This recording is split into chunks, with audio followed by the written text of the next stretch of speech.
बाहेर पाऊस पडत असला की लहानांना काय मोठ्यांना सुद्धा काहीतरी चमचमीत खायची इच्छा होते. तर म्हटलं चला काहीतरी पौष्टिक बनवूया जे लहान आणि मोठ्या सगळ्यांनाच होईल.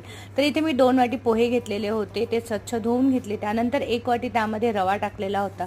हे मिश्रण आपल्याला छान एकत्रित करून घ्यायचं आहे. त्यानंतर इथे अर्धी वाटी मी दही टाकलेलं होतं, तेही आपल्याला छान पाणी टाकून मिक्स करून घ्यायचं आहे. जवळजवळ तुम्हाला इथे 1 ते अर्धी वाटी पाणी लागू शकेल, जसे पोहे असतात त्या हिशोबाने.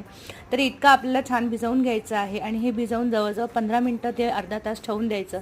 हे बघा छान घट्ट होतं, रवा फुलतो. त्यानंतर मिक्सरमध्ये हे सगळं छान ग्राइंड करून घ्यायचं आणि आपल्या डोस्यांचं बॅटर जसं असतं ना त्याप्रमाणे आपण हे बॅटर बनवून घ्यायचं. त्यानंतर इथे चवीपुरतं मीठ आणि थोडासा इनो टाकायचा आहे, 1 ते 1.5 चम्मच.